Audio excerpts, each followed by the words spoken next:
Night in the Amazon does not fall suddenly. It thickens. Light drains out of the understory in layers, leaving behind pockets of visibility surrounded by moving shadow. Bark cools. Leaves stop releasing heat. Insects rise. This is when assassin bugs become fully themselves. During the day, they cling to trunks, hide beneath loose bark, or rest along leaf veins, flattened and motionless, shaped like fragments of the forest rather than animals within it. At night, they reposition, not to roam widely, but to wait. Their world is measured in centimeters, not kilometers.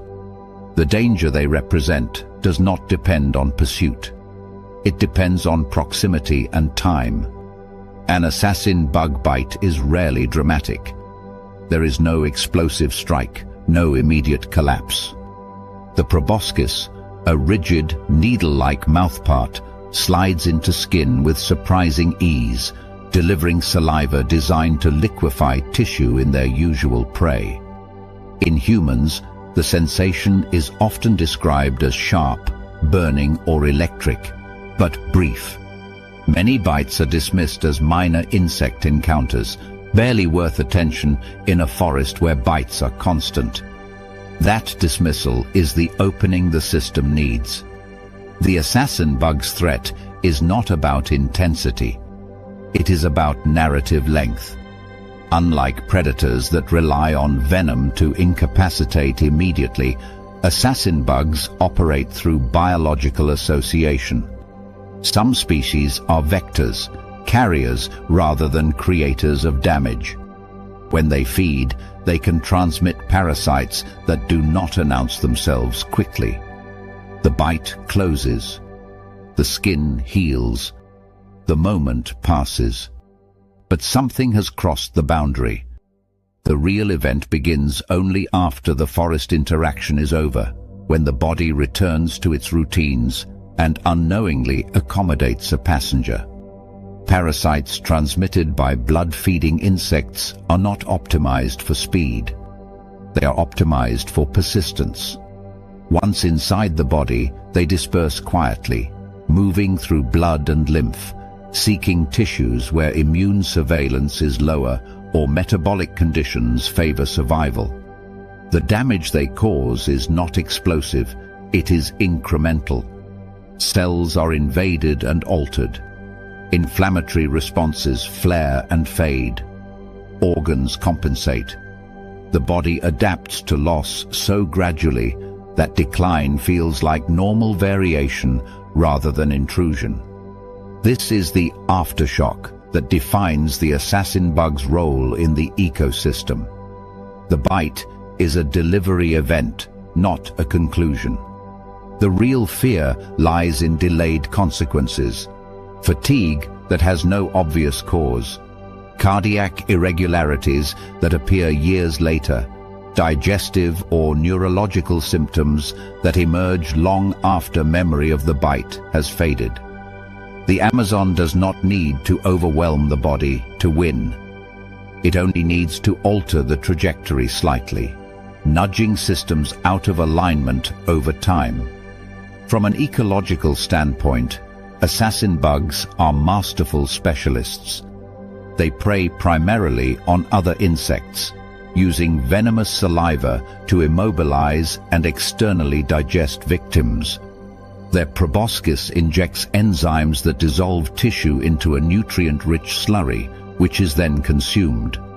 This method minimizes physical struggle and maximizes efficiency. Evolution has refined this system for millions of years, producing insects capable of subduing prey larger than themselves with minimal energy expenditure.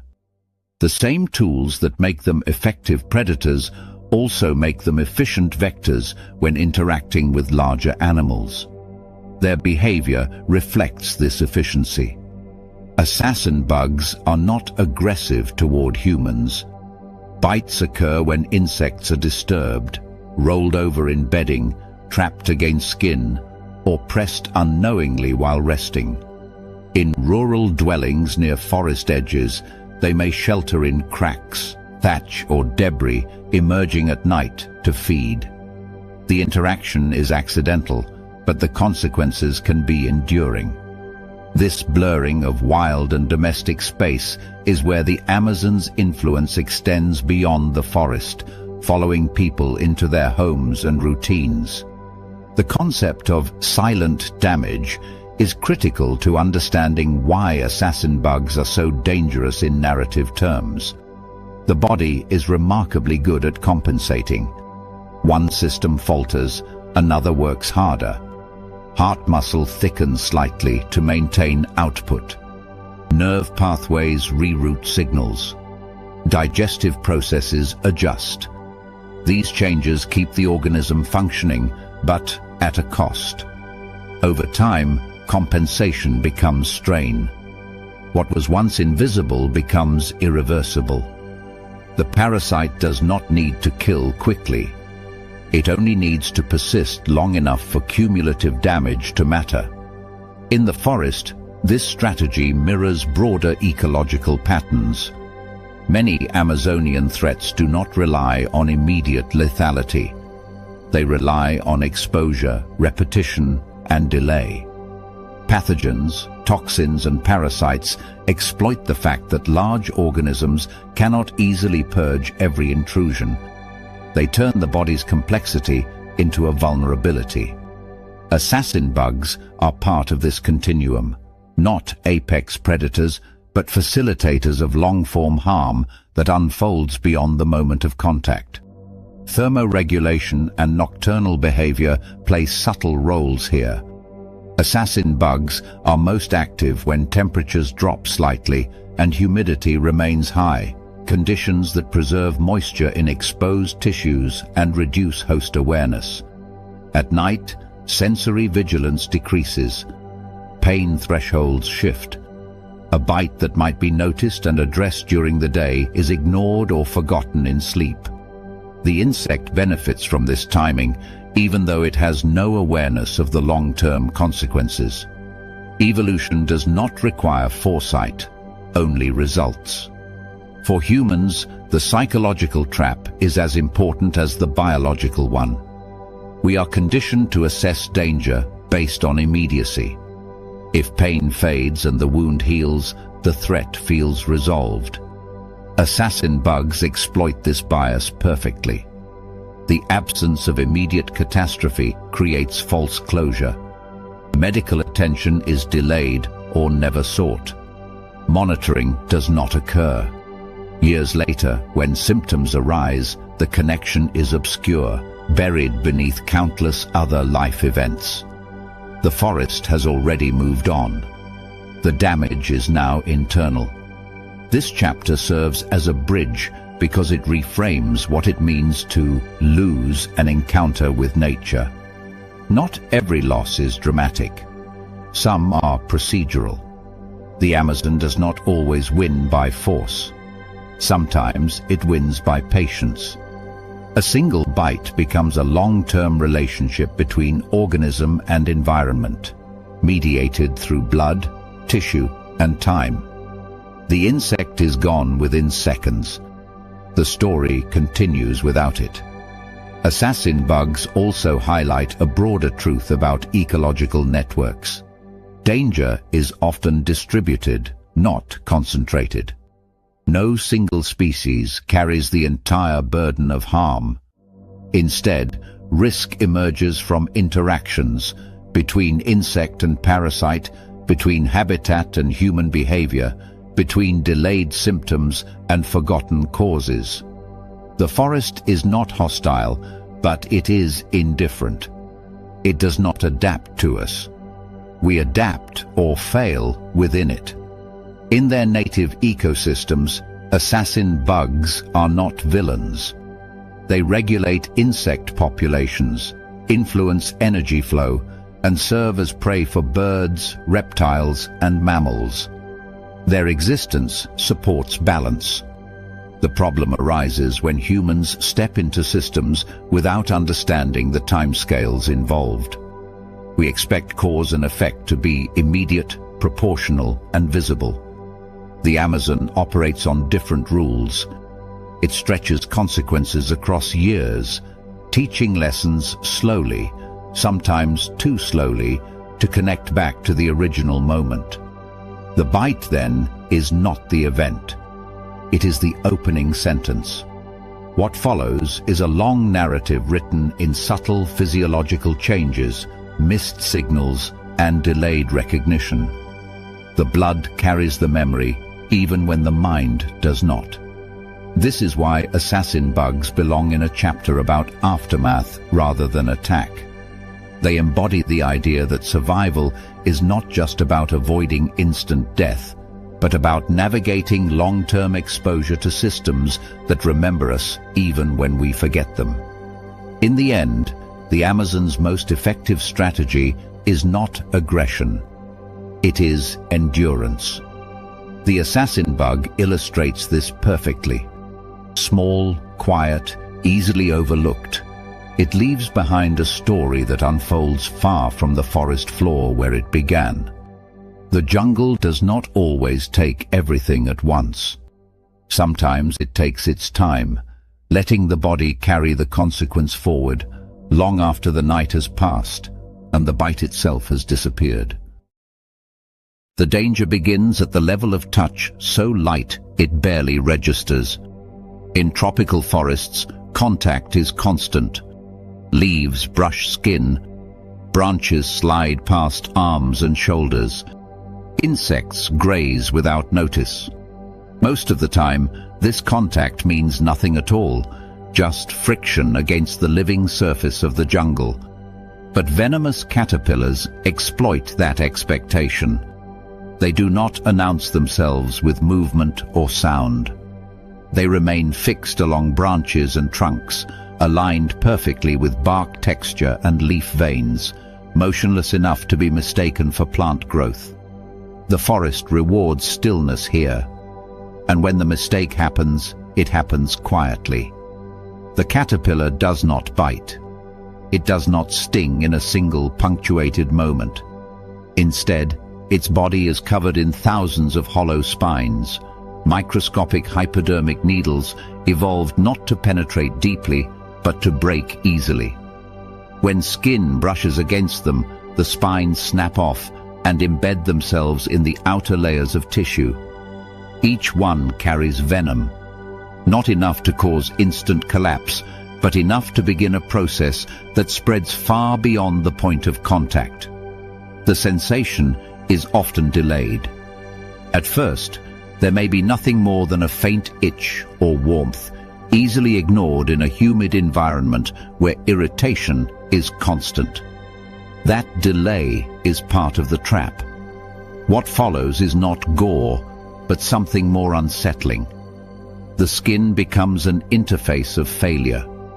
Blood vessels near the surface dilate and leak. Plasma seeps into surrounding tissue, swelling the area until the skin feels tight, hot, and pressurized. Tiny points of bleeding may appear, not from cuts, but from capillaries that can no longer maintain integrity. The venom interferes with coagulation pathways, disrupting the delicate balance that keeps blood where it belongs.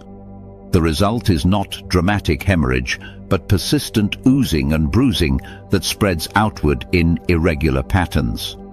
The skin itself becomes inflamed, reactive, and unreliable. The reflex to itch is almost impossible to suppress. Histamine release intensifies sensation, signaling the nervous system to scratch away what it perceives as an irritant. But rubbing does not remove the spines, it distributes them. Each pass of the hand breaks more spines, drives fragments deeper, and spreads venom across a wider surface area. What began as a localized contact becomes a diffuse exposure. The caterpillar does not need to move. The victim does the work for it, expanding the injury with every attempt to relieve discomfort.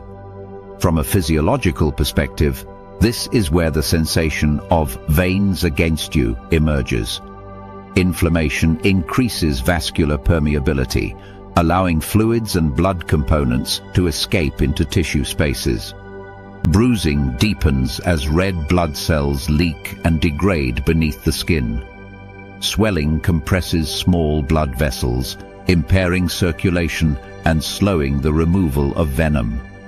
The body attempts to respond with clotting, but the venom actively interferes with this process, prolonging bleeding tendencies. The circulatory system becomes conflicted, trying to seal leaks while being chemically prevented from doing so efficiently. In extreme cases, particularly with species like Lonomia, the effects extend beyond the skin. The venom contains anticoagulant compounds that can enter systemic circulation, reducing clotting ability throughout the body. Internal bleeding risks increase. Old injuries may reopen. Minor impacts that would normally cause no visible mark can result in extensive bruising.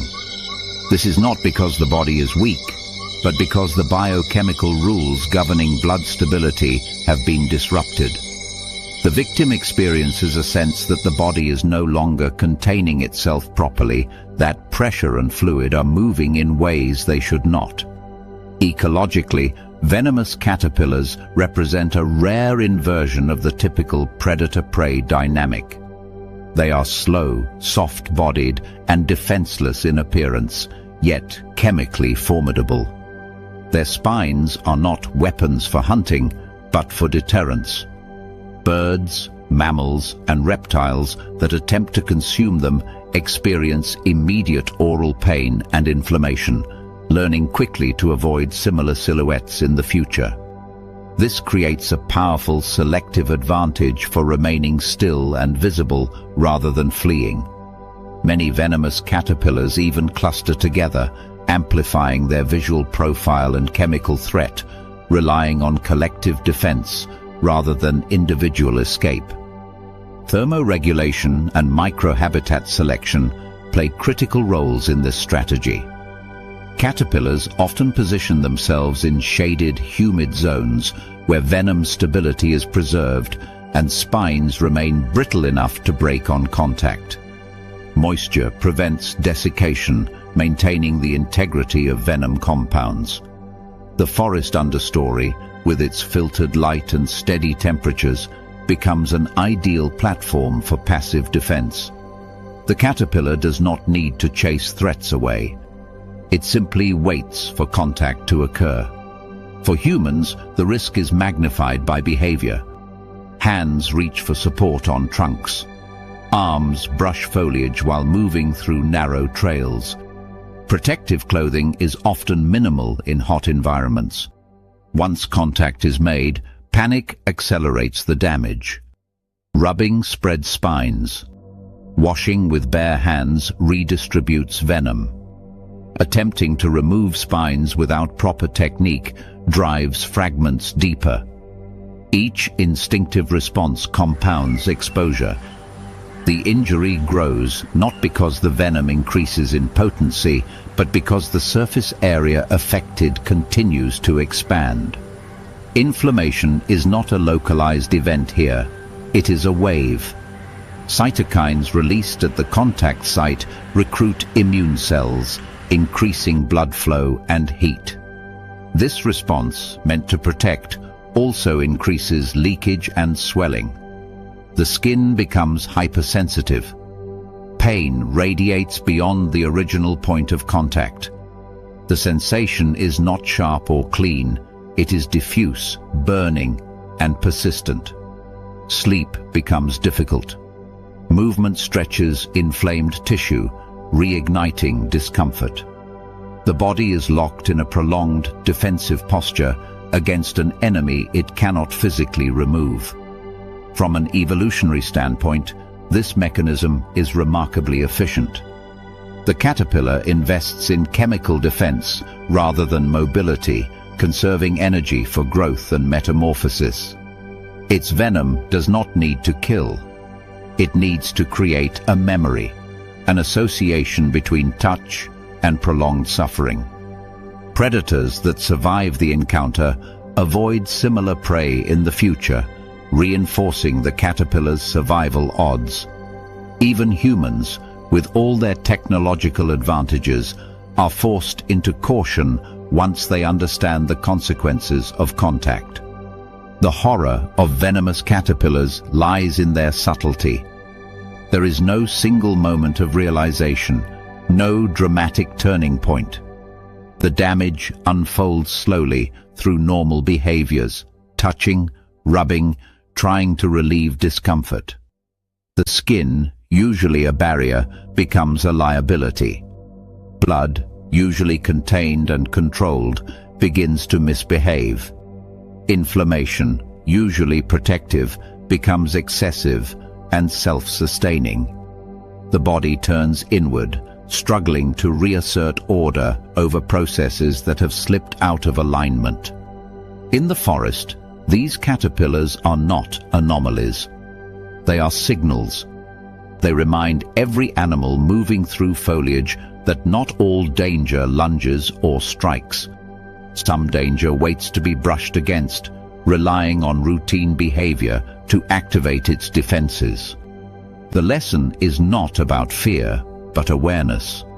In ecosystems where contact is constant, evolution has found ways to weaponize the smallest interactions. By the time the caterpillar is noticed, if it is noticed at all, the process is already underway. The spines are embedded. The venom is active. The inflammatory cascade has begun. What remains is management, not reversal. The veins feel hostile, not because they are attacking, but because they are overwhelmed, leaking, and constrained by chemistry they did not evolve to handle. In that sense, venomous caterpillars do not assault the body. They invite it to unravel itself, one reflex at a time. The forest floor looks calm in the early hours after rain, but that calm is structural, not peaceful. Leaf litter lies in overlapping layers, each one holding moisture, scent, and heat in different proportions, creating a thermal mosaic that only certain animals can read. Fungal threads lace the underside of decaying leaves. Ant columns trace invisible highways. Small mammals hesitate at clearings, ears angled toward sound that has not yet arrived. This is the zone the bushmaster owns. It does not chase. It waits. Its body is stretched along fallen leaves that match its coloration so precisely that even experienced eyes slide past it. The head rests motionless, slightly elevated, angled toward paths that prey animals use repeatedly because forests reward habit. The ambush does not rely on speed alone. It relies on prediction, on the certainty that life in dense jungle funnels movement into narrow, repeatable corridors. When the strike happens, it is brief and surgical. The bushmaster's fangs do not saw or tear. They hinge forward and penetrate, delivering venom deep into tissue before the animal withdraws. There is no dramatic struggle in most cases. The snake releases immediately and remains where it is, tongue flicking slowly, sampling chemical changes in the air. This is not restraint, it is efficiency. The venom is hemotoxic, a complex mixture evolved not to cause instant collapse, but to sabotage the bloodstream itself. The prey may flee, and often does, but the encounter has already shifted from external injury to internal failure. The forest absorbs the sound of retreating footsteps or panicked wing beats, while the snake remains still, conserving energy, letting chemistry do what muscle no longer needs to do. Inside the body, the venom begins dismantling systems that normally keep blood contained, flowing, and functional. Capillary walls become compromised. Clotting factors are disrupted. Platelets lose their ability to respond correctly. What begins as localized swelling at the bite site spreads outward, accompanied by deepening discoloration as blood leaks into surrounding tissue. This bruising is not superficial. It reflects a loss of structural control at the microscopic level. Blood is no longer obeying its usual rules. Instead of circulating through vessels, delivering oxygen and nutrients, it seeps into spaces where it cannot be reclaimed efficiently. The victim experiences weakness not because of pain alone, but because oxygen delivery is compromised and blood pressure begins to destabilize. The body is fighting a problem it cannot see, let alone isolate. The Bushmaster's venom is not designed for spectacle. It is designed for inevitability. Unlike neurotoxins that interrupt nerve signals quickly, hemotoxic venom creates a delayed cascade that worsens over time. Swelling increases, not decreases. Bleeding tendencies appear in unexpected places: gums, mucous membranes, old wounds that reopen without warning. Muscles fatigue rapidly as oxygen transport falters. In prey animals, this translates into slowed escape responses, poor coordination, and increasing vulnerability to secondary predators. In humans, the experience is often described as a growing sense of internal instability, as if the body is slowly unthreading from the inside. The danger lies not only in the venom's direct effects, but in how quietly those effects accumulate. From an ecological perspective, this venom strategy reflects the Bushmaster's size, habitat, and energy economics. As the largest venomous snake in the Americas, it requires substantial prey, but cannot afford prolonged physical struggles that risk injury. A bite and release strategy minimizes damage to the snake while maximizing success.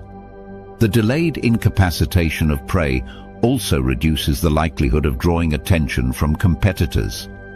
In dense rainforest, noise attracts not just predators, but opportunists.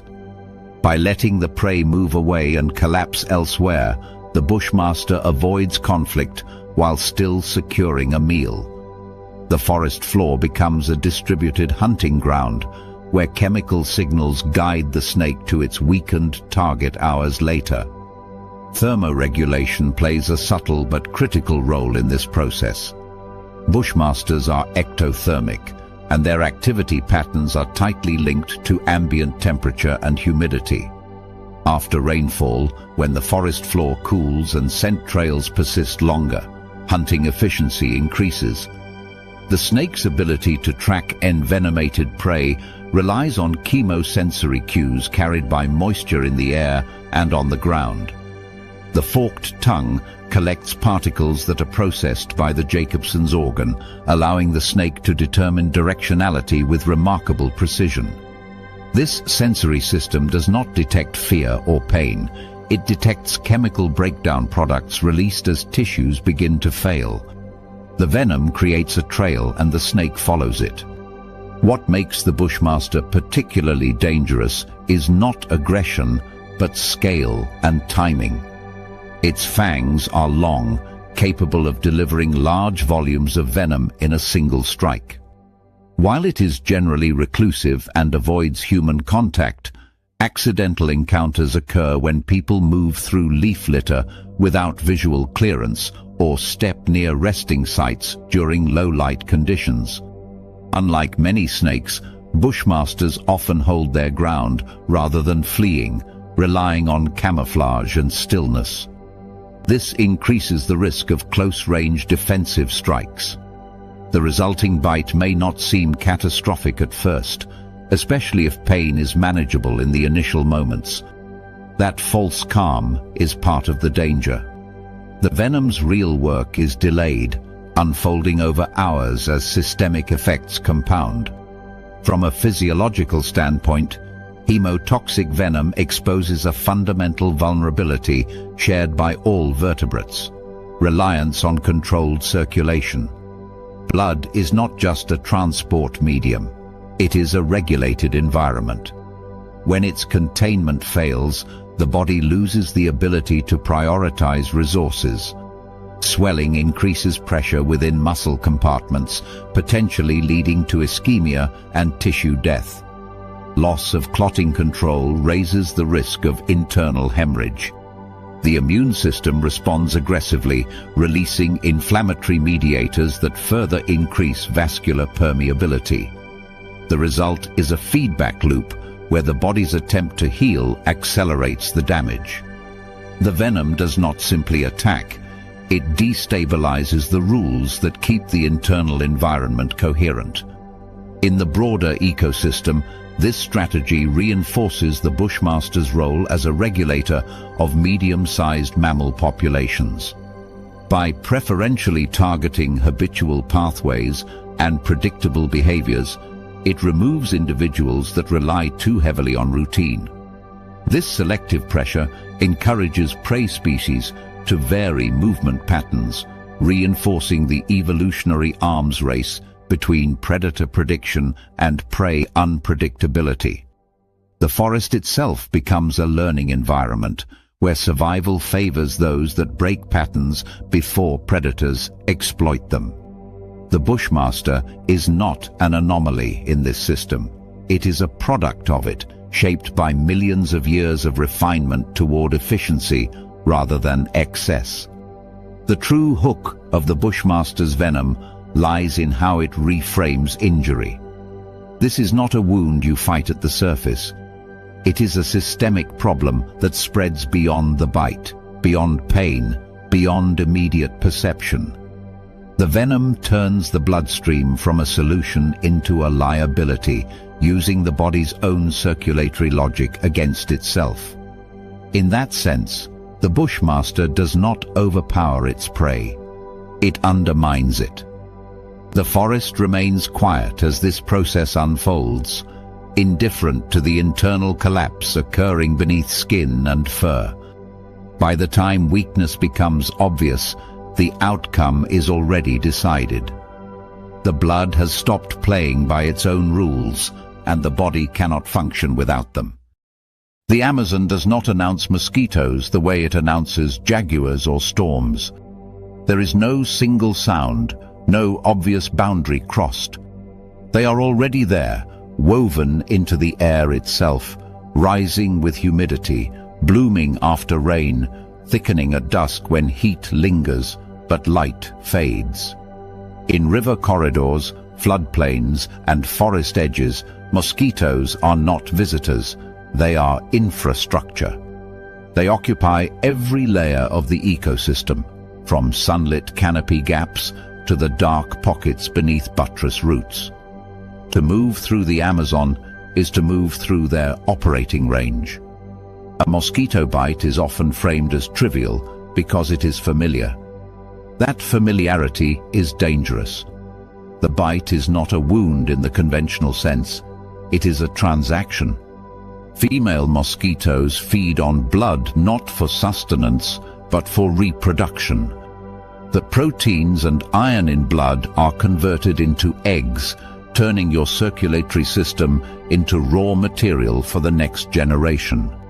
This is blood theft in its most efficient form. Small volume, repeated endlessly, rarely noticed until it accumulates. But the theft is only half the mechanism. The other half is chance.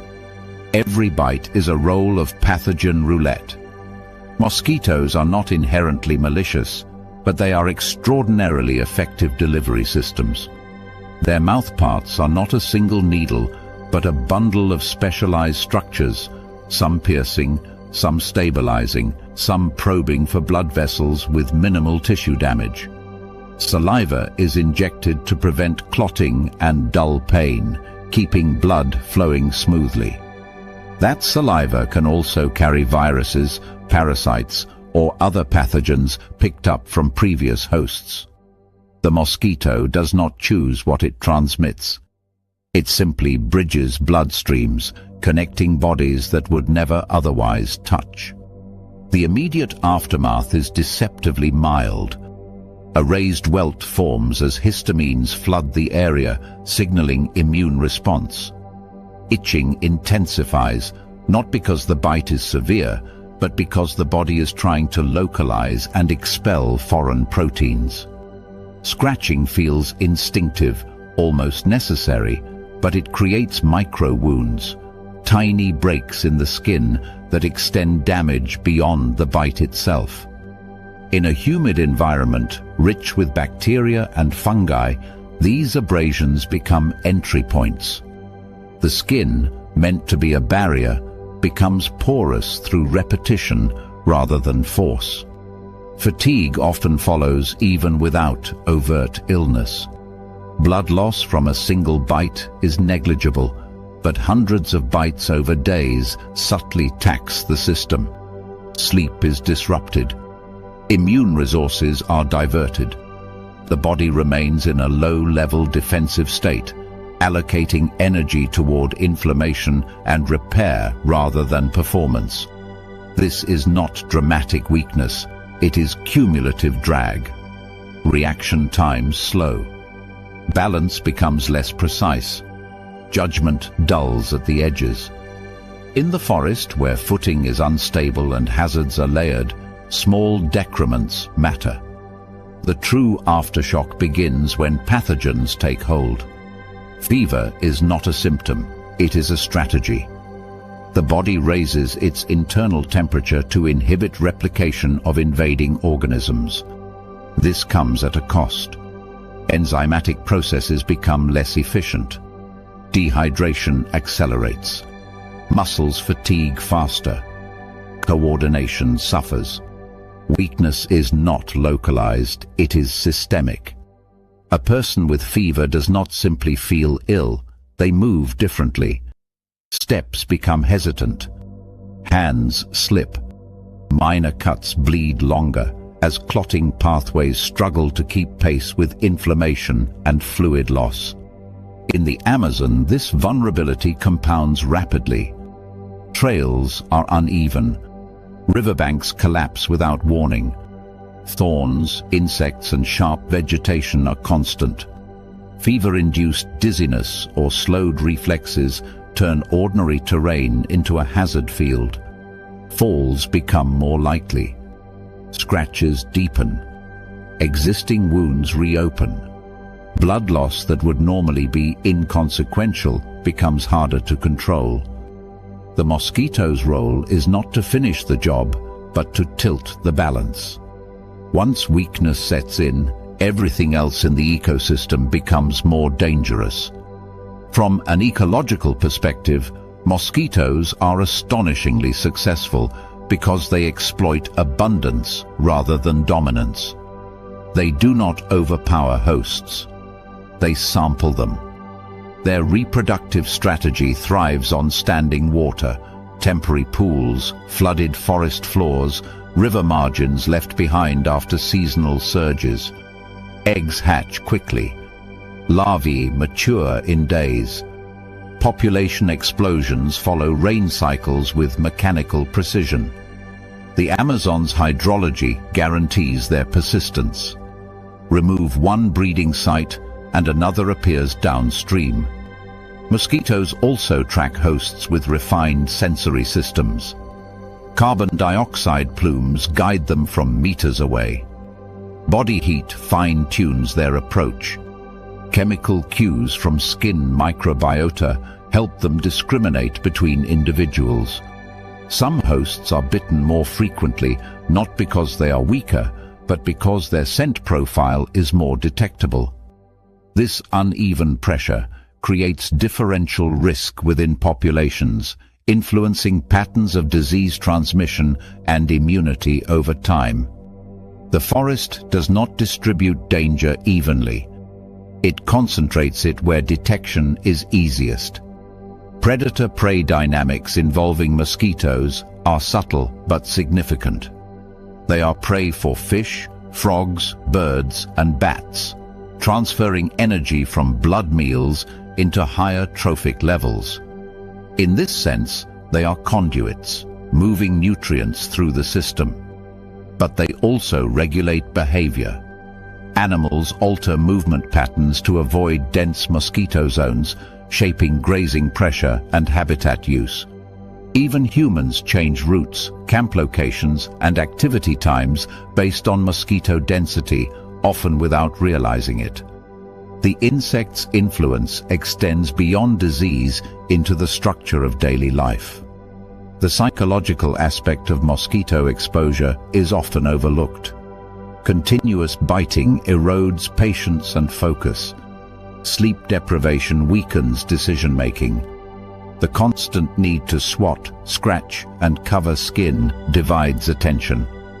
In survival contexts, this cognitive tax can be as dangerous as physical illness. A distracted mind misses signs: unstable ground, changing weather, animal movement. The mosquito does not need to incapacitate fully. It only needs to distract long enough for something else to take advantage. Historically, mosquitoes have shaped human settlement patterns more than any large predator. Entire regions remained sparsely populated not because they lacked resources, but because mosquito-borne diseases made long-term habitation costly. Even today, their influence persists in subtle ways, through health burdens, economic limitations, and risk calculations that guide where people live and how they move. In the Amazon, mosquitoes are not background noise. They are architects of vulnerability. The idea of blood theft plus pathogen roulette captures this dual role precisely. The blood loss is real, though small. The risk is probabilistic, not guaranteed. Most bites lead to nothing beyond irritation. Some lead to illness. A few lead to cascading failure. The uncertainty is the weapon. You never know which bite matters until much later, when fever spikes or weakness settles in without a clear cause. By then, the mosquito is irrelevant. The damage has shifted inward. In evolutionary terms, mosquitoes represent one of nature's most efficient compromises. They do not need powerful venom or strength. They need persistence, stealth, and numbers. Their success lies in repetition and timing. They feed when hosts are distracted, tired, or exposed. They exploit transitional moments: dawn, dusk, rest. The Amazon provides endless transitions. The insect simply rides them. This chapter completes a pattern emerging across the ecosystem. Some threats strike immediately. Others unfold slowly. Mosquitoes blur the line between the two. The bite is instant. The consequences may take days. Fever weakens the body not as a final act, but as a prelude. Weakness makes every other risk sharper. Snakes harder to avoid, footing less secure, wounds slower to heal. The mosquito does not kill directly in most cases. It prepares the ground. In the end, mosquitoes embody the Amazon's most consistent lesson. Danger is rarely isolated. It stacks.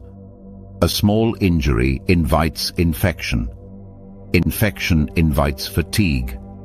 Fatigue invites mistakes. The forest does not need a single decisive blow. It needs pressure applied everywhere, all the time.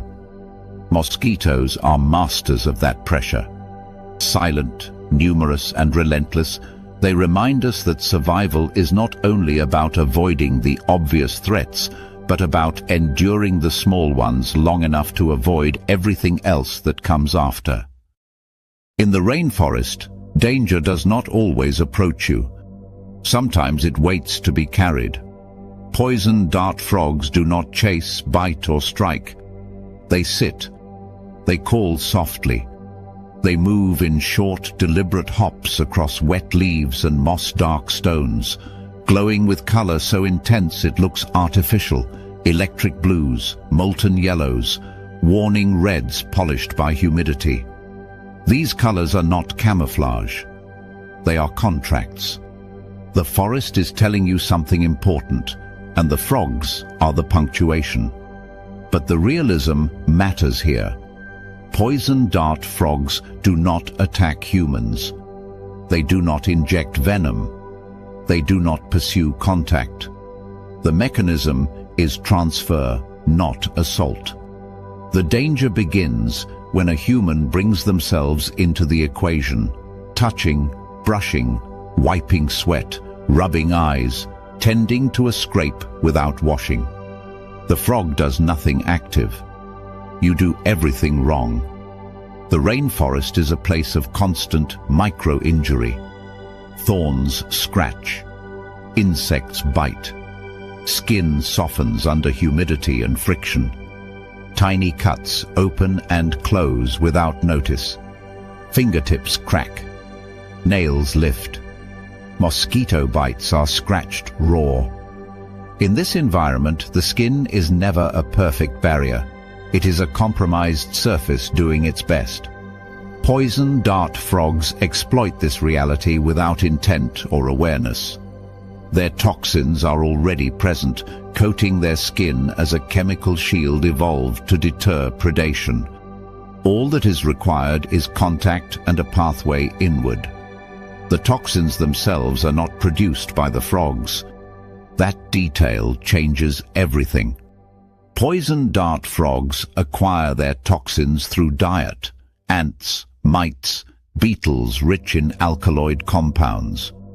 Over time, these molecules are sequestered and concentrated in the frog's skin. This means toxicity varies by species, location, and diet. Some frogs raised in captivity are harmless. Wild frogs, feeding freely in intact ecosystems, can carry enough toxin to kill multiple adult humans.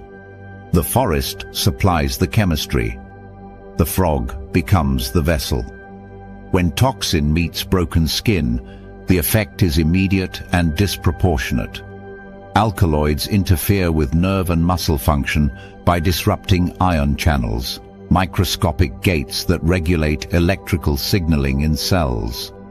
These channels are foundational. They control muscle contraction, heart rhythm, and neural transmission. When they fail, systems unravel quickly. The sensation is not always pain at first. It can be dizziness, tingling, nausea, or sudden weakness. The body senses something is deeply wrong before it understands why. This is where the veins against you feeling emerges. Blood itself is not leaking or clotting.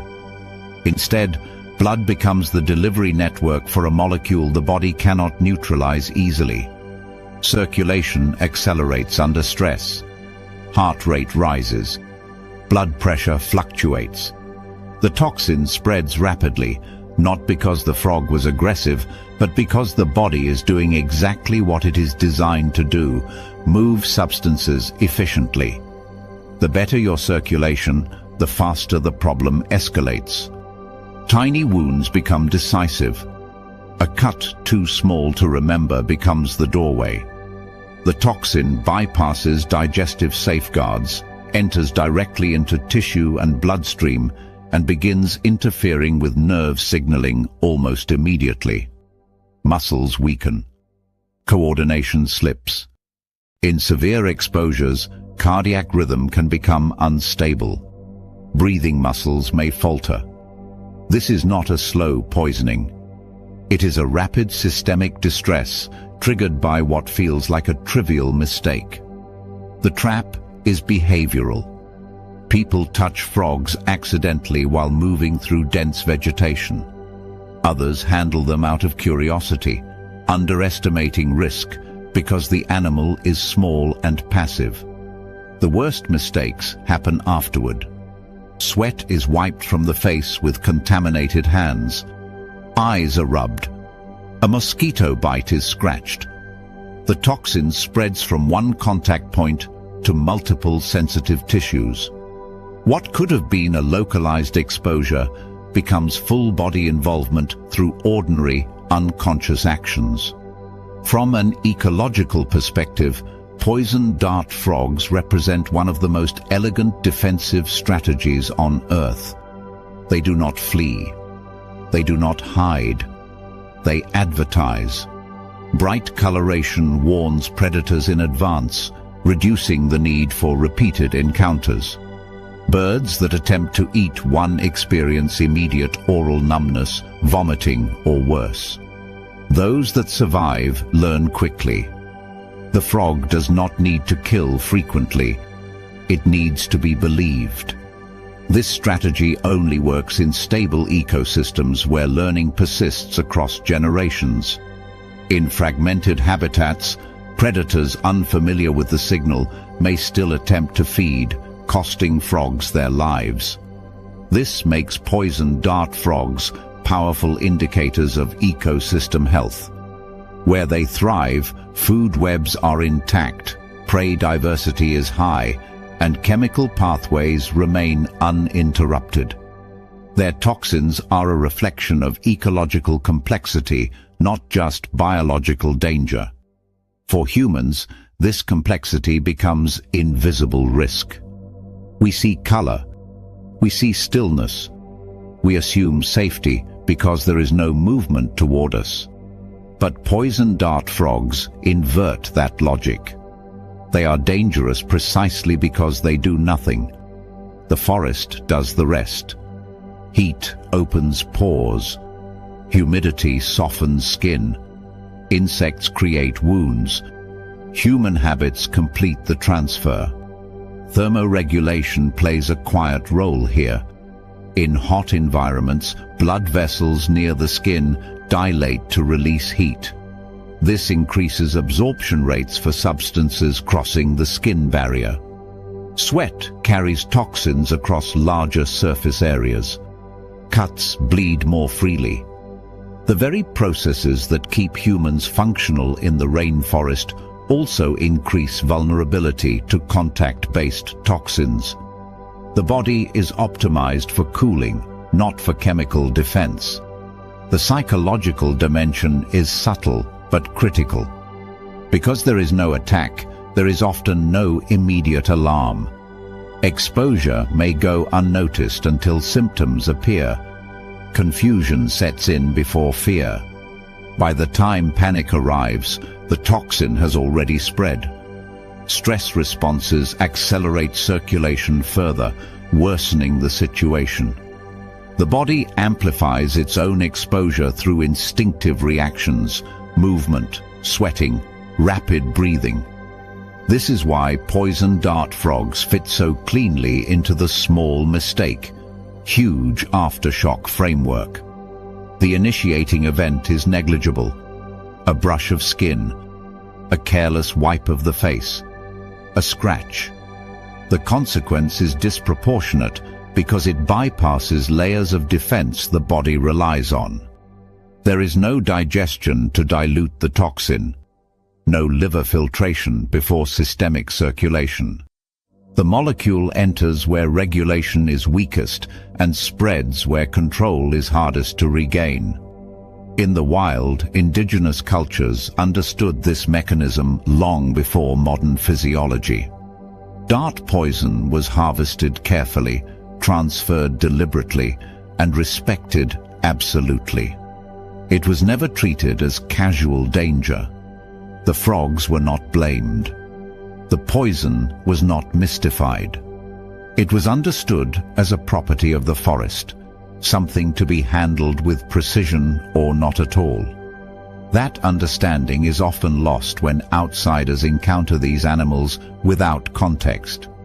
Poison dart frogs also remind us that not all toxins are equal in how they harm. Some destroy tissue, some shut down nerves, some interfere with blood. Here, the betrayal is coordination. The body's systems remain structurally intact, but communication fails. Muscles do not respond reliably. Reflexes misfire. The sensation is often described as the body slipping out of sync with itself. Blood continues to flow, but what it carries undermines the very systems it supports. In the broader narrative of blood overload, this chapter sharpens the idea that circulation is not inherently protective. Blood is power. It is reach. It is speed. When something dangerous gains access to it, the efficiency that keeps us alive becomes the mechanism of harm. The veins are not enemies, but they become accomplices to a mistake made at the surface. The forest remains indifferent throughout. The frog sits unmoving, its skin still bright, its toxin unchanged. Ants continue to move along branches. Rain gathers and falls. The only escalation happens inside the human body, where systems designed for survival are suddenly overloaded by a chemistry they were never meant to handle. Poison dart frogs do not belong in this episode because they are violent. They belong because they are honest. They show how little effort is required for disaster when biology and behavior intersect at the wrong moment. No chase, no struggle, no visible wound, just transfer, circulation, and consequence. By the time symptoms peak, the initiating action feels absurdly small. A touch, a wipe, a scratch. That is the lesson this chapter leaves behind. In ecosystems as chemically rich as the Amazon, danger does not always announce itself with teeth or venom glands. Sometimes it waits on the skin of something beautiful, trusting that eventually someone will carry it where it does the most damage. The frog never moves toward you. The forest never lunges. And yet the aftershock can be overwhelming because the body, once contaminated, becomes the engine of its own crisis. The river does not see injuries the way land does. On land, blood pools, darkens, and clots. It stains soil and fabric and stays where it falls. In water, blood becomes language. It dissolves, stretches, and travels. The Amazon's rivers are not empty channels carrying water from one place to another. They are information highways. Every molecule released into them is read, sorted, and acted upon.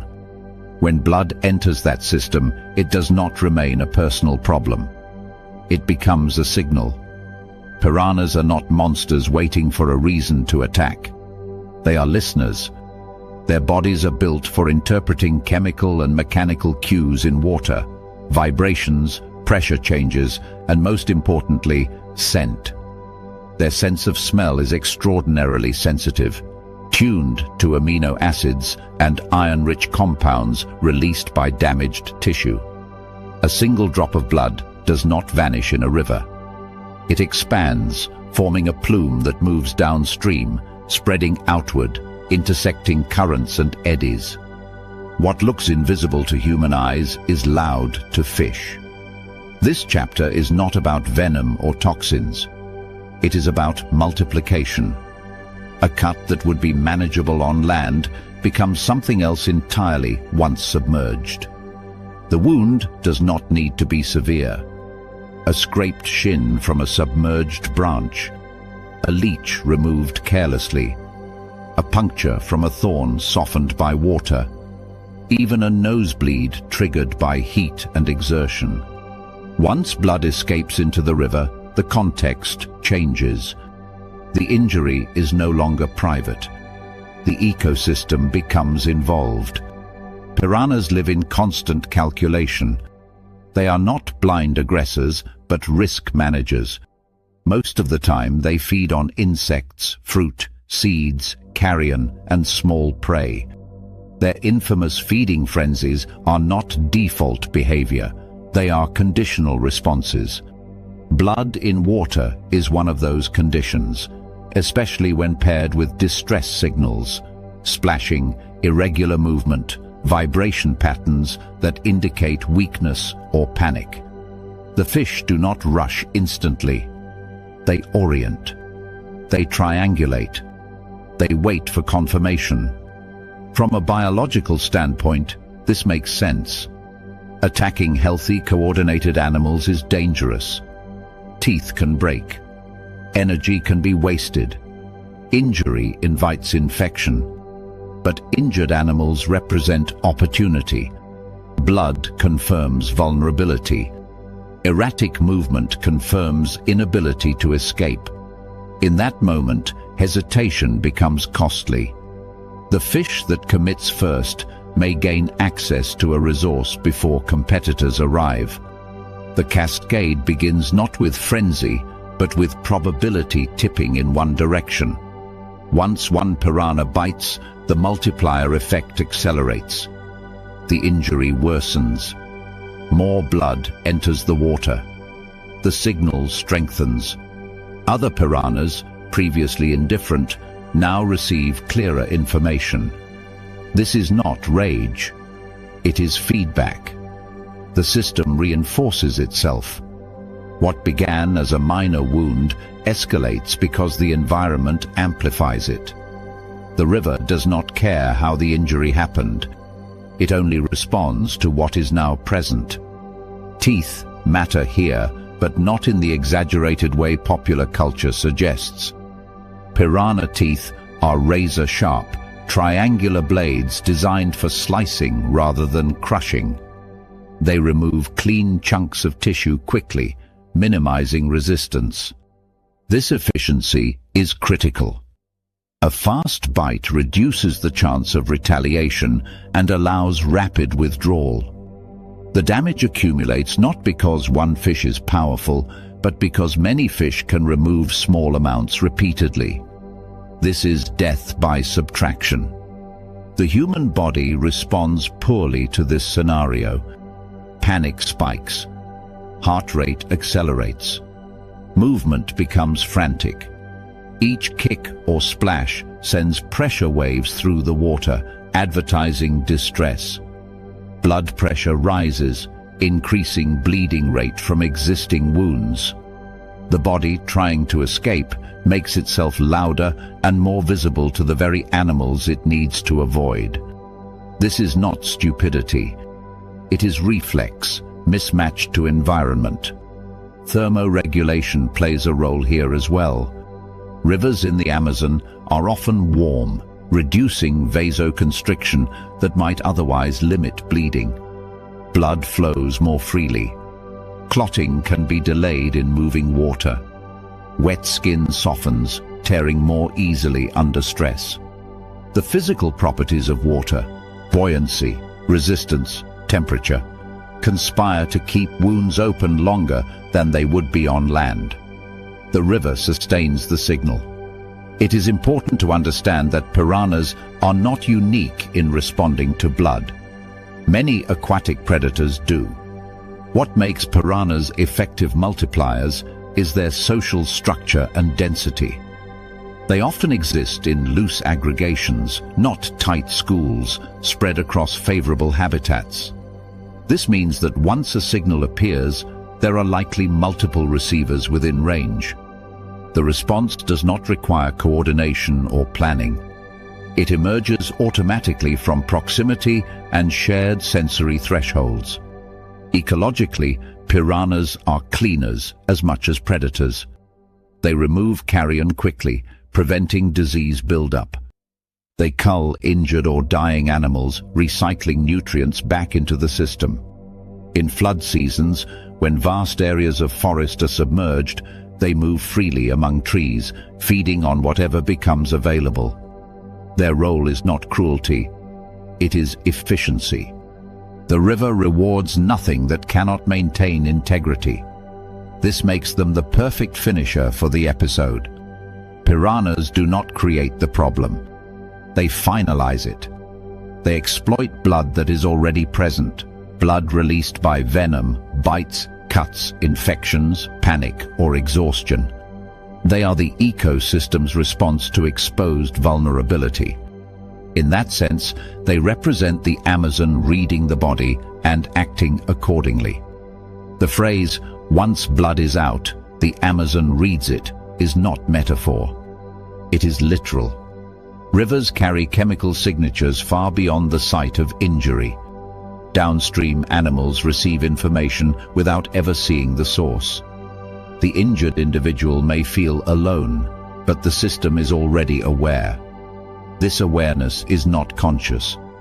It is automatic, built into sensory biology, refined over millions of years. Human narratives often frame piranhas as sudden killers, but the reality is more instructive and more unsettling. The danger is conditional. No blood, no signal. No signal, no escalation. The fish are not lying in wait for healthy swimmers. They are responding to information provided by the environment. The mistake is not entering the river. The mistake is entering it injured, bleeding, panicked, or weakened, without understanding how loudly those states announce themselves. This chapter ties together everything that came before it. Venoms that disrupt blood. Toxins that turn circulation into a liability. Stress responses that increase bleeding and exposure. Parasites and fever that weaken coordination.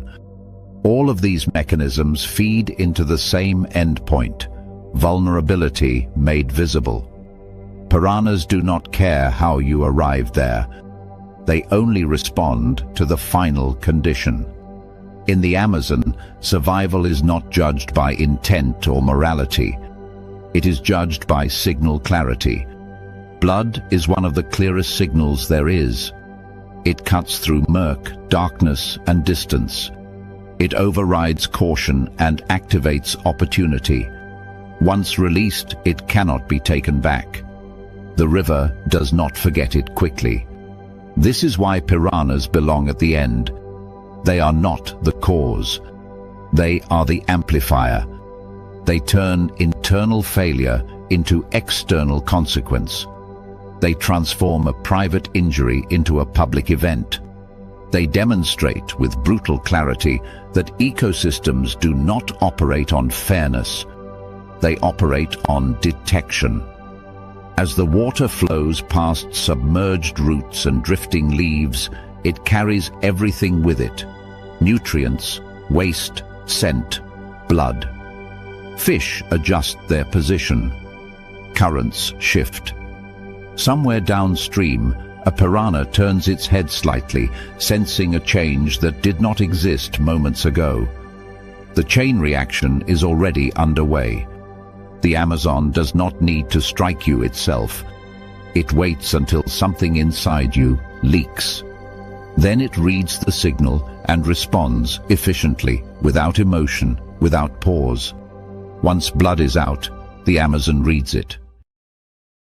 The forest floor is not empty space. It is storage. Boots are left to dry.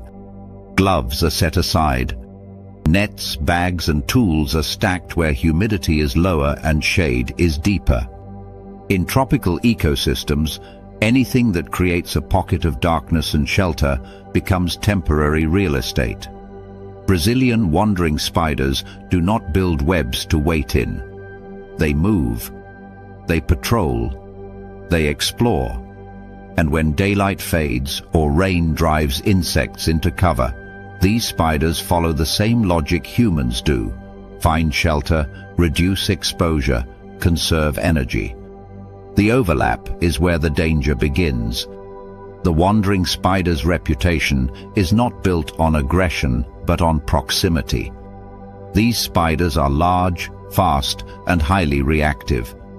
Their defensive posture, legs raised, fangs displayed, is not a threat display meant to intimidate from afar. It is a last warning given at close range. Most bites occur when that warning is never seen. A foot slides into a boot, a hand grips gear, a bundle of leaves is lifted. Contact is sudden, compressive, and unavoidable.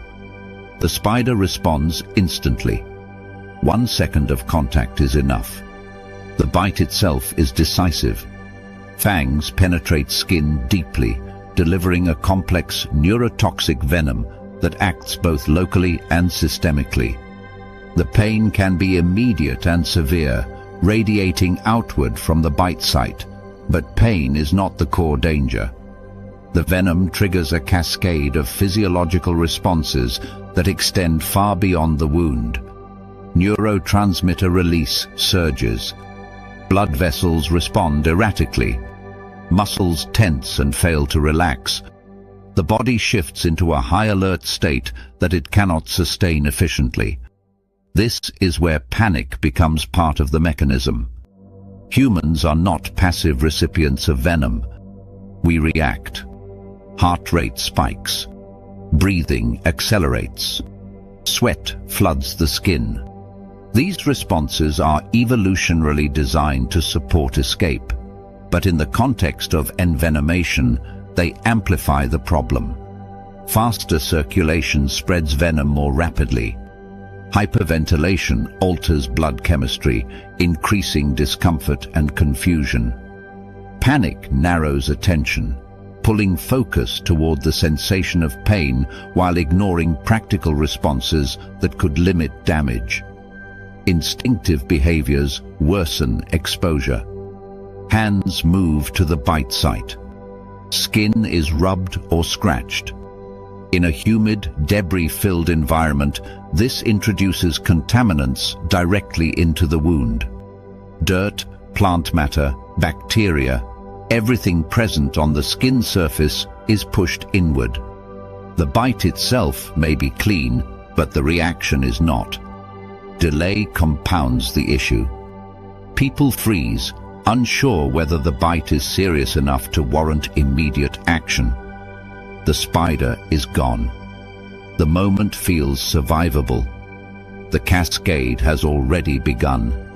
Brazilian wandering spider venom is designed for speed and deterrence. In prey animals, it causes rapid paralysis. In larger animals, including humans, it overwhelms regulatory systems. The nervous system becomes hyperexcitable. Muscle contractions intensify. Pain signals fire continuously. Autonomic functions, sweating, heart rate, blood pressure, become unstable. This is not localized damage, it is systemic stress. The body is forced into a state of sustained alarm without a clear endpoint. Circulation plays a central role in this spiral. Blood vessels dilate and constrict unpredictably under conflicting neural signals. Extremities may feel cold even as the core overheats. Blood pressure may rise sharply, then drop. The sensation is often described as internal pressure or fullness, as if the body is pushing blood too hard through systems that are no longer coordinated. This is not blood loss. It is blood mismanagement, flow without rhythm, pressure without purpose. The aftershock unfolds over hours. Muscle pain deepens as fibers remain contracted for too long. Fatigue becomes profound as energy reserves are burned rapidly to sustain involuntary activity. Nausea, dizziness, and tremors appear as the nervous system struggles to recalibrate. Even when acute symptoms peak and begin to fade, the body remains destabilized. Sleep is fragmented. Temperature regulation is impaired. Minor movements feel effortful. The bite is over in a second. The consequences linger. Ecologically, wandering spiders are misunderstood because they defy common spider stereotypes. They do not rely on webs to immobilize prey. They actively hunt insects, small vertebrates, and other arthropods, using speed and venom rather than silk. This mobile lifestyle requires heightened sensory awareness and rapid response capability. The same traits that make them effective predators, fast reflexes, potent venom, defensive readiness, also make accidental encounters more severe. Their distribution is broad, spanning forests, plantations, and human-modified landscapes. They adapt easily to disturbed environments, following prey into agricultural zones and settlements. This adaptability increases contact rates with humans, not because the spiders seek us out, but because they follow insects into the same spaces. Banana bunches, crates, storage piles. These are not unusual habitats from the spider's perspective. They are extensions of the forest, reshaped but still functional. Thermoregulation influences both spider behavior and venom effects. Wandering spiders are most active at night, when temperatures drop slightly and humidity remains high. Human activity during these hours, resting, changing clothes, unpacking gear, coincides with spider movement. The venom's impact on human thermoregulation compounds distress. Sweating increases without effective cooling. Chills alternate with heat. The body struggles to maintain equilibrium, amplifying the sensation that control has been lost. The psychological dimension cannot be separated from the physiological one. Knowledge of the spider's reputation fuels fear, which feeds the stress response, which accelerates venom spread.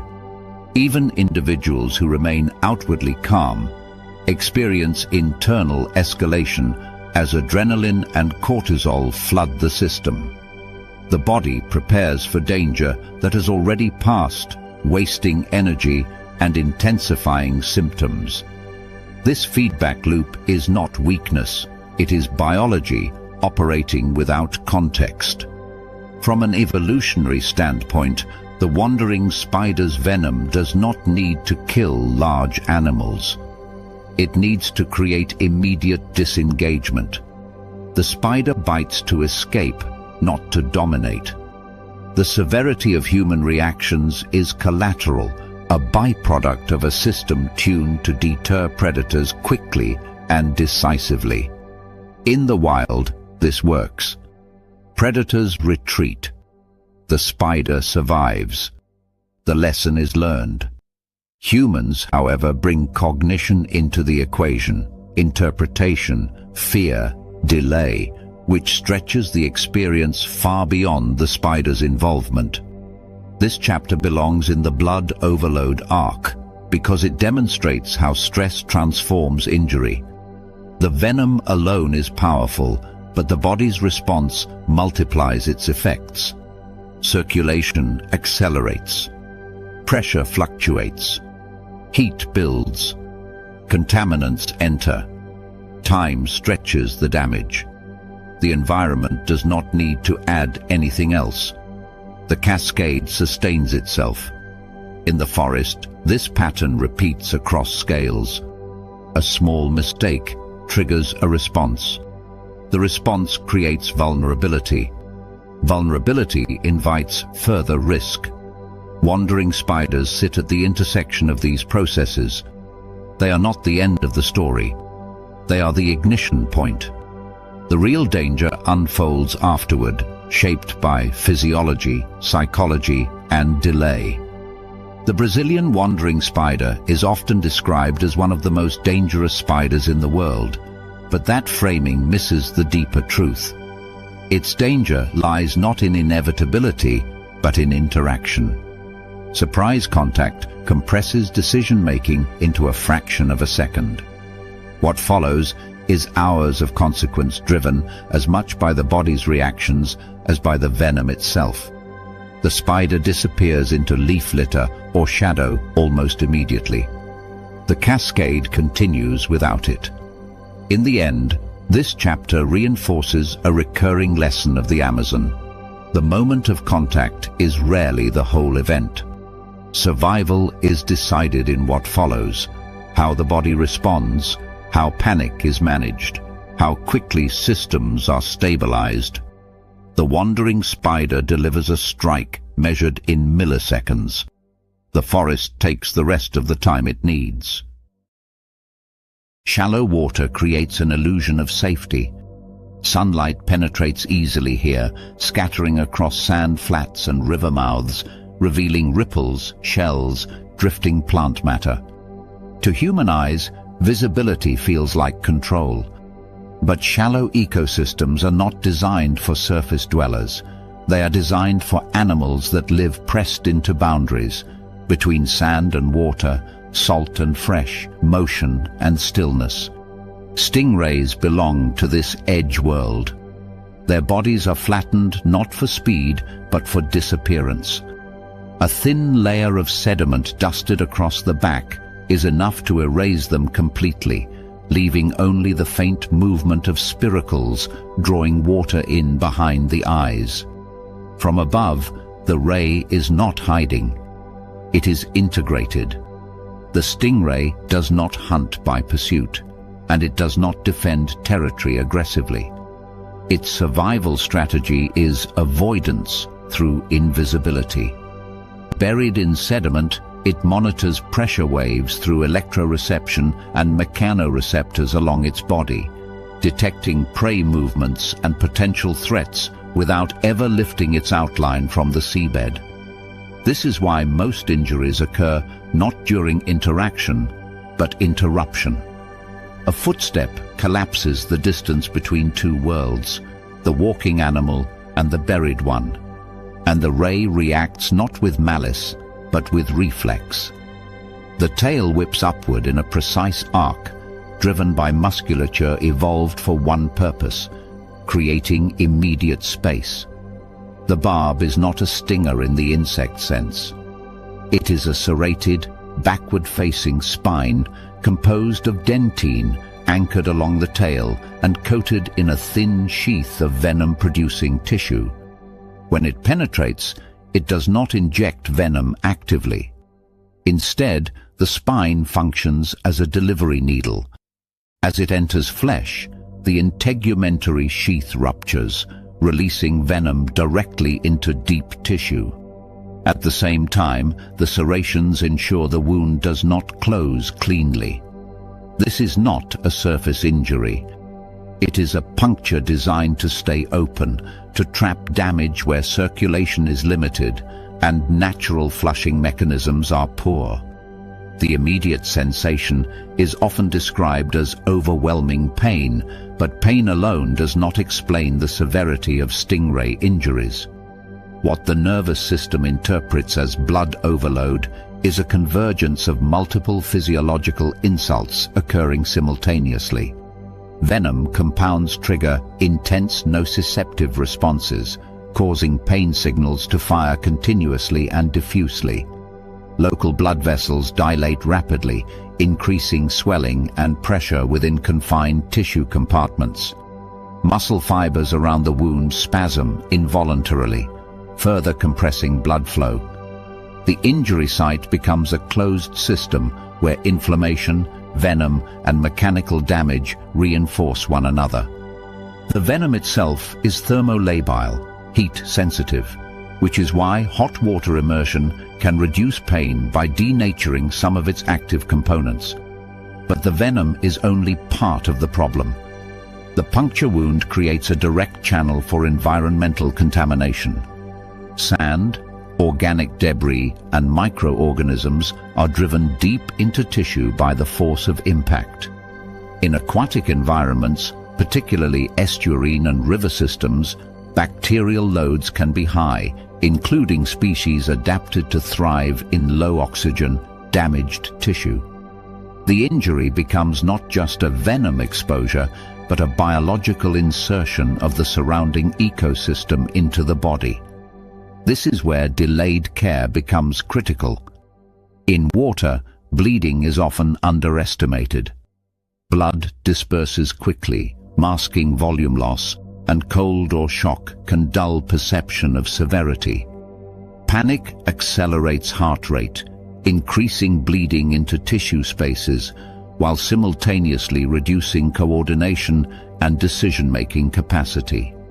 Victims may attempt to walk, swim, or self-extract the barb, actions that can worsen tissue tearing due to the serrated spine.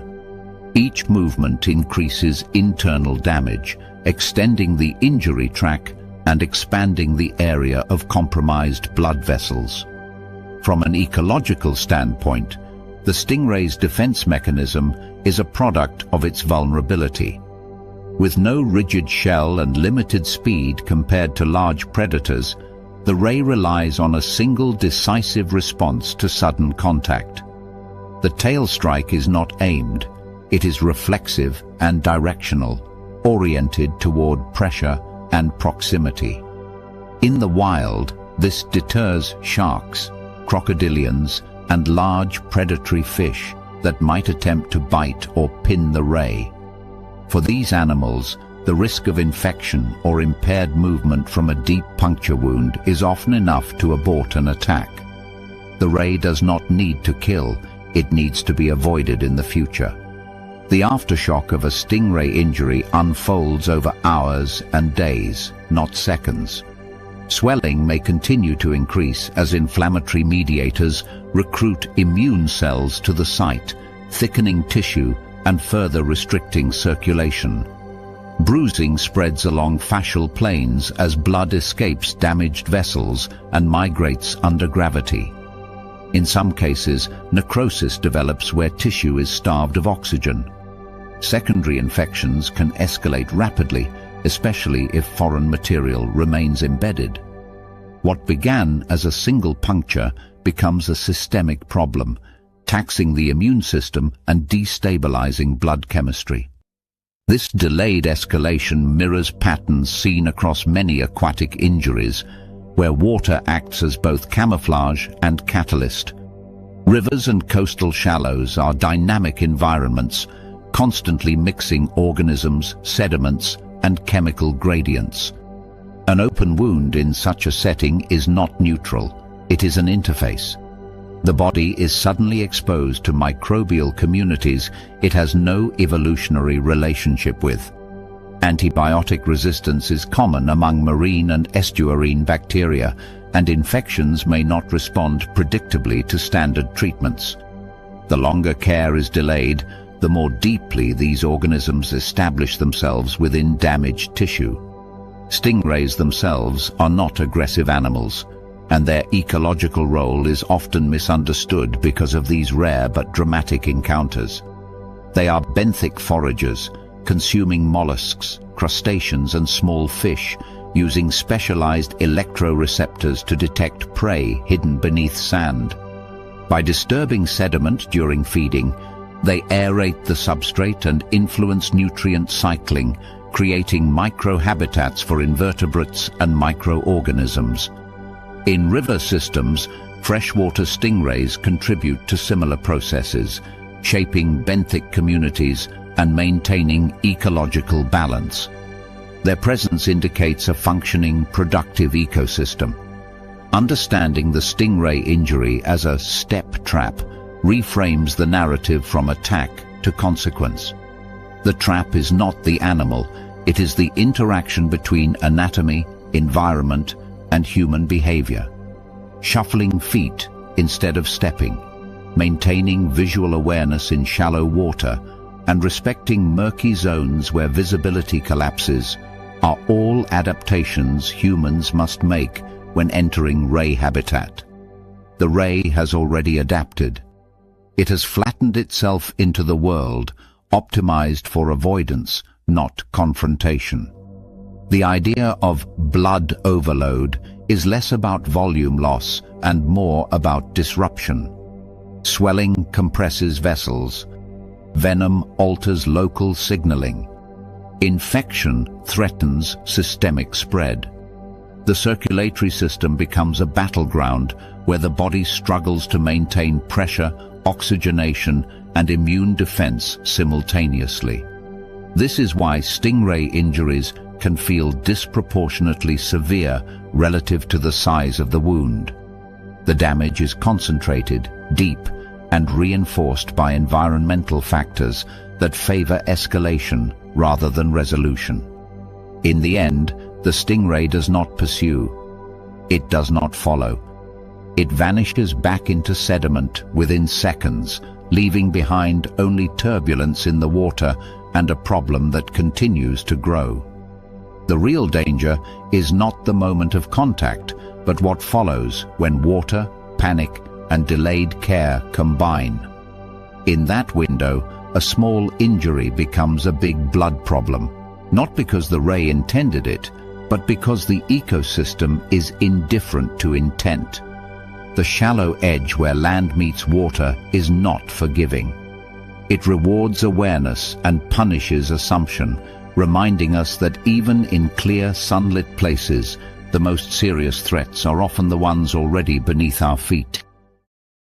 The places black widows occupy are rarely dramatic. They do not live at the center of the forest spectacle, nor do they announce themselves with movement or sound. They prefer margins, woodpiles, hollow logs, rock crevices, abandoned burrows, the underside of debris where heat lingers but disturbance is low. In tropical and subtropical regions, they settle wherever structure meets neglect. These are environments defined by stability rather than abundance, where vibration patterns are predictable and escape routes are unnecessary. The widow's web is not a net cast wide for abundance. It is a localized sensor array tuned for control. A black widow does not hunt by chasing or ambushing in open space. It waits, legs poised, web threads stretched in asymmetrical geometry that prioritizes signal transmission over symmetry. Every vibration carries information: size, struggle pattern, urgency. The spider responds with precision, delivering a bite only when necessary, often followed by retreat. The venom is not meant to digest tissue or cause structural damage. Its role is neurological.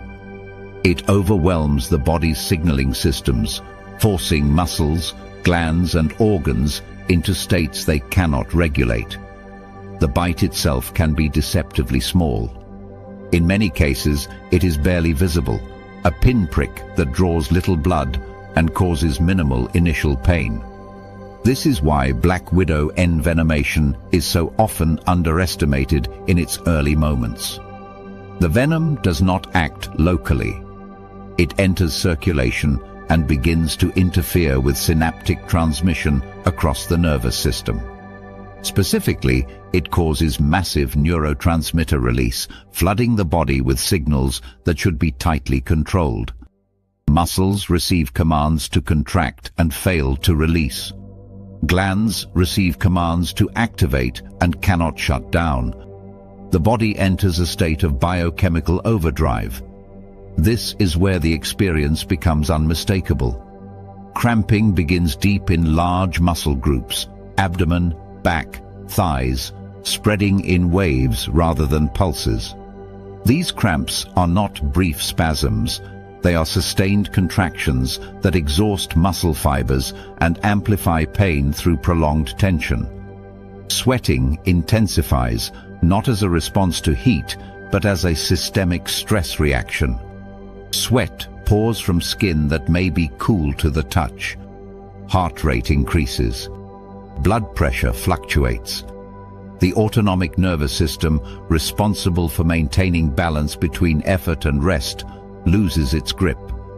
The sensation is not of veins melting or rupturing, but of circulation becoming hostile. Blood flow surges and stalls unpredictably as vessels constrict and dilate under conflicting neural signals. Extremities may feel cold while the core burns. Pulses become forceful, then irregular. The body's attempt to regulate itself becomes part of the distress. This is why black widow venom belongs in a narrative of blood overload, not because it destroys blood, but because it drives the systems that move blood into chaos. Pain arrives in waves, cresting and receding without clear rhythm. Between peaks, there is no relief, only anticipation. This pattern erodes psychological stability as much as physical endurance. Panic is not merely emotional here, it is physiological. The body is flooded with stress hormones, amplifying pain perception and accelerating metabolic demand. Breathing becomes shallow. Muscles tremble from exhaustion even as they remain locked in contraction. Control slips not because of fear, but because the systems that allow control are chemically compromised.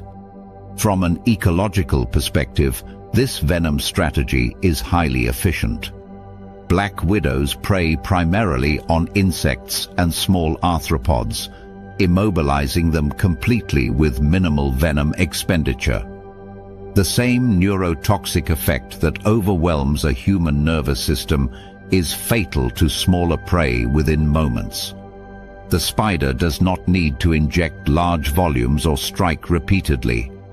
One controlled bite is sufficient. This efficiency allows widows to thrive in low-energy environments where prey encounters are infrequent. They are not built for abundance, they are built for certainty. Thermoregulation plays an indirect role in venom impact. As ectotherms, black widows operate within narrow temperature windows that optimize metabolic efficiency. Human victims experiencing envenomation often report chills and sweating simultaneously, a reflection of autonomic dysregulation rather than environmental conditions. The body attempts to shed heat through sweat while vasoconstriction limits heat distribution, creating internal conflict. This mismatch contributes to the sensation that circulation itself is malfunctioning, pushing blood where it should not go and withholding it where it is needed. The aftershock of black widow envenomation can last days. Muscle pain persists as fibers recover from sustained contraction. Fatigue deepens as electrolyte balance struggles to normalize. Sleep becomes fragmented. Even after acute symptoms fade, the memory of loss of control lingers. This is not incidental. From an evolutionary standpoint, venom that creates a lasting aversion benefits the species. Animals that survive an encounter learn quickly to avoid similar webs, similar silhouettes, similar locations. The spider's survival does not depend on killing large animals, it depends on being remembered. In the broader ecosystem, black widows play a stabilizing role. They regulate populations of insects that might otherwise surge unchecked. They occupy ecological niches that would be wasted on larger predators requiring more energy. Their presence signals a system where microhabitats persist long enough for specialized strategies to evolve. They are not signs of decay or danger. They are signs of ecological maturity. The problem arises when humans enter these microhabitats without recognizing them as occupied. Human encounters often occur during routine activities, moving debris, reaching into dark spaces, lifting objects left undisturbed. The spider does not pursue. The bite is defensive, delivered when escape routes are blocked or vibration signals indicate imminent threat. This context matters. The venom is not an offensive weapon aimed at dominance. It is a last resort deterrent designed to incapacitate just long enough for the spider to retreat. Why then does it feel so overwhelming? Because human physiology is not built to handle uncontrolled neurotransmitter release. Our nervous systems rely on tight modulation. When that modulation fails, every system that depends on it falters. Muscles cramp. Glands flood. Blood vessels misbehave. The experience becomes total, not because damage is widespread, but because regulation is lost everywhere at once. This is overload in its purest form. The psychological dimension compounds the physical. Pain that cannot be escaped or predicted undermines cognitive stability. Sweating, tremors, and heart palpitations mimic panic attacks, feeding fear even in those who understand the mechanism intellectually. The body interprets its own signals as threat, escalating the response further. This feedback loop is one reason black widow envenomation feels disproportionate to the size of the animal involved. The spider is small. The effect is systemic. In Blood Overload, this chapter marks a shift from structural damage to regulatory collapse. There is no bleeding wound to manage, no visible trauma to contain. Instead, the threat is internal miscommunication. Circulation is not destroyed, it is misdirected. The body fights itself, burning energy, flooding tissues, tightening muscles until exhaustion becomes the dominant state. Survival depends not on stopping bleeding, but on restoring balance, something the body struggles to do while under neurotoxic influence. The Amazon and similar ecosystems are filled with organisms that exploit this vulnerability. They do not need claws or fangs capable of tearing flesh. They target control systems. They push organisms into extremes where self-regulation fails.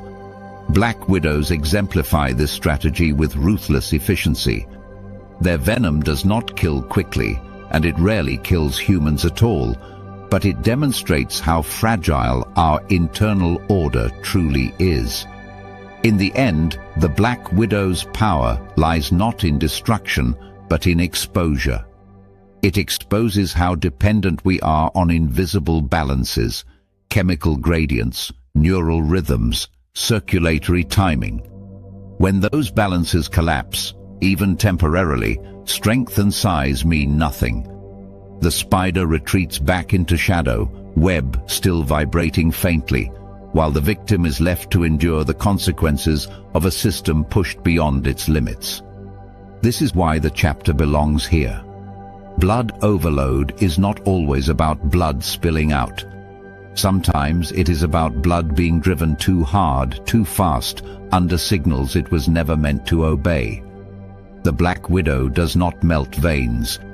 It turns the body's own stress response against itself, proving that in the natural world, control is often the first thing you lose, and the hardest thing to get back.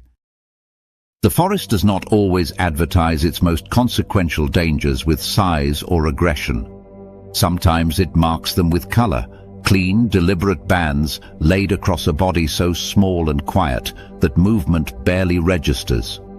Coral snakes move like punctuation marks through the undergrowth, brief flashes of red, yellow, and black threading between leaf litter and roots. They are not fast by comparison to vipers. They do not posture or coil dramatically. Their presence is subtle, almost restrained, as if the forest itself is speaking softly when it deploys them. Coral snakes occupy a different behavioral lane than most venomous snakes. They are fossorial and secretive, spending much of their lives hidden beneath soil, leaf litter, or fallen debris. Their encounters with humans are rarely confrontational. Most bites occur during surprise contact, hands clearing vegetation, feet stepping near concealed bodies, or attempts to handle what appears to be a small, harmless snake. The coral snake does not strike explosively.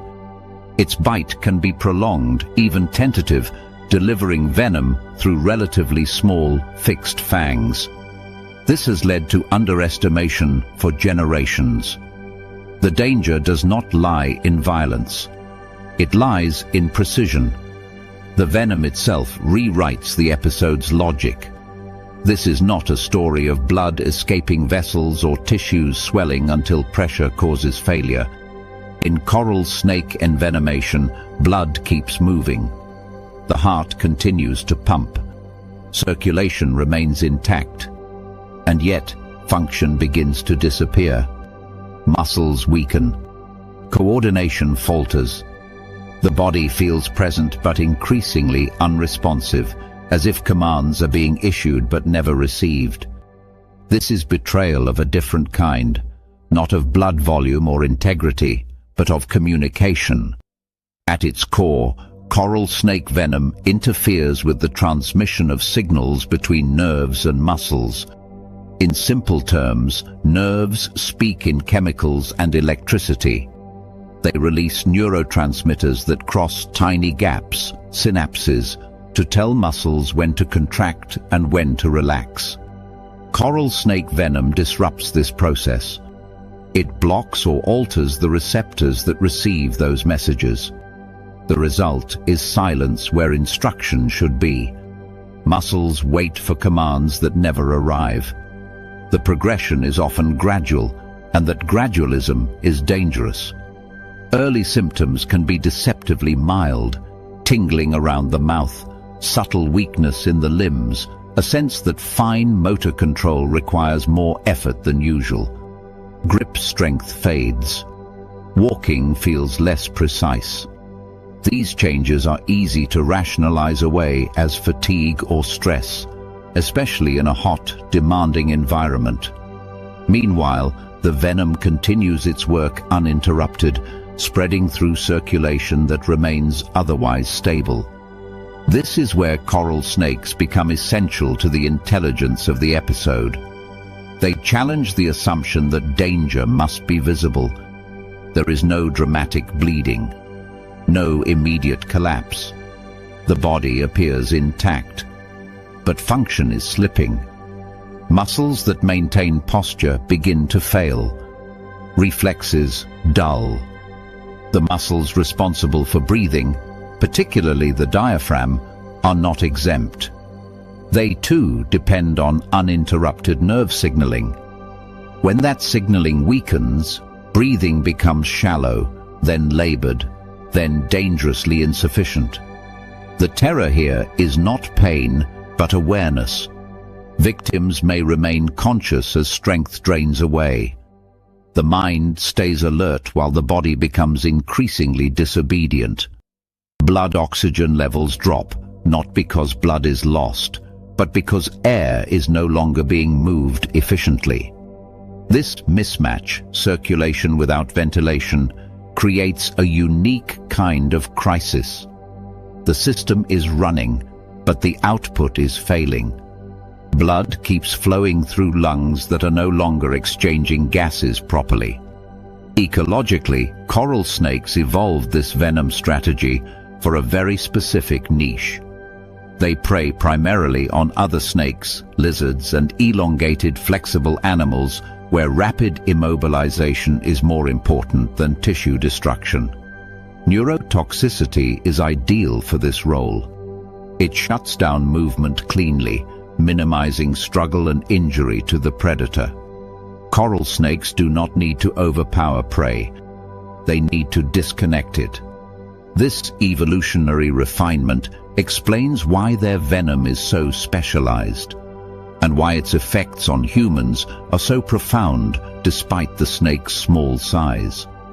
The contrast with previous chapters is intentional and instructive. In Blood Overload, we have seen blood leak, clot, swell, and misbehave. With coral snakes, blood behaves perfectly normally. The betrayal is subtler. The circulatory system continues its work faithfully, delivering oxygen and nutrients until it cannot, because the muscles that support breathing and posture no longer respond. This is failure by silence, not by chaos. Coral snakes also illustrate how danger can be delayed without being cumulative in the same way as parasites or infections. Once the venom binds to its targets, the clock is set. The progression does not depend on secondary contamination or panic-driven behavior. It unfolds according to molecular interactions already underway. Stress and movement can worsen outcomes by increasing metabolic demand, but the core mechanism is already locked in place. The body cannot will its way out of it. Their habitat reinforces this risk. Coral snakes favor warm, humid environments where decomposition is rapid and visual clutter is constant. Leaf litter hides them perfectly. Their banded coloration, highly visible in open space, becomes fragmented and confusing among roots and shadows. This camouflage is not about invisibility, but misrecognition. The brain registers color without context, often too late to respond appropriately. The snake's reclusive nature means encounters are rare, but when they happen, they are often unexpected and close. From a thermoregulatory perspective, coral snakes operate within narrow temperature bands that optimize venom efficacy and metabolic efficiency. Warm conditions accelerate venom activity in the body, increasing the speed at which neuromuscular blockade progresses. In tropical environments, this shortens the window between bite and serious symptoms. The forest does not slow the process. It accelerates it. The psychological dimension again matters, but differently here. Panic does not spread venom faster in the same way it does with circulatory toxins. Instead, panic increases oxygen demand. Heart rate rises. Breathing quickens until breathing cannot. This mismatch between demand and capacity intensifies distress. The body wants more oxygen at precisely the moment it is losing the ability to deliver it. This creates a feedback loop of anxiety and air hunger that feels overwhelming even when pain is minimal. Coral snakes also serve as a lesson in evolutionary honesty. Their coloration is not meant to deceive. It is meant to warn. Bright banding advertises danger clearly to predators capable of learning and remembering patterns. This honesty works in ecosystems where visual literacy is high. Birds and mammals that survive an encounter learn quickly. Humans, however, often enter these systems without that literacy, relying on simplified rhymes or rules that fail outside their native contexts. The forest does not adjust its warnings to our misunderstandings. In the broader ecosystem, coral snakes help regulate populations of other venomous snakes, including species that pose their own risks. Their role is stabilizing, not destructive. They occupy a narrow ecological lane, exerting influence quietly and efficiently. Their venom is not excessive, it is exact. That exactness is what makes it so dangerous when misapplied to the wrong body.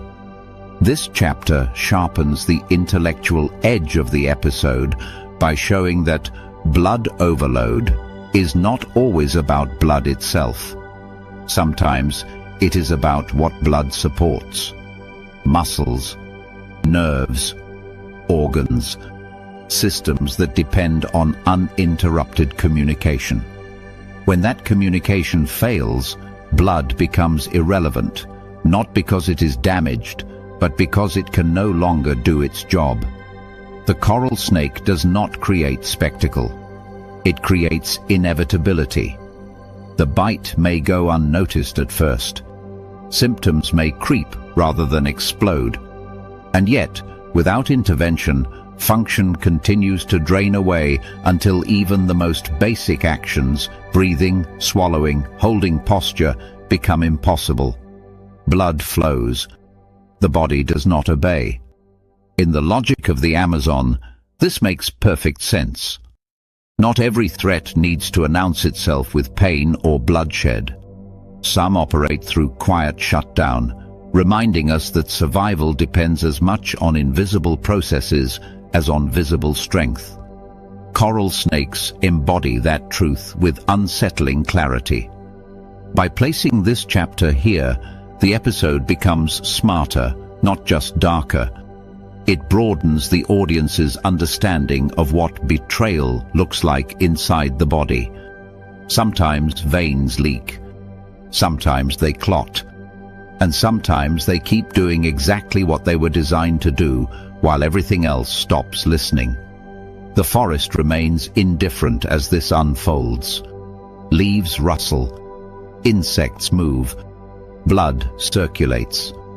And somewhere beneath the litter, a coral snake slips back into shadow, its role complete, having demonstrated once again that in nature, the most devastating failures are often the quietest ones.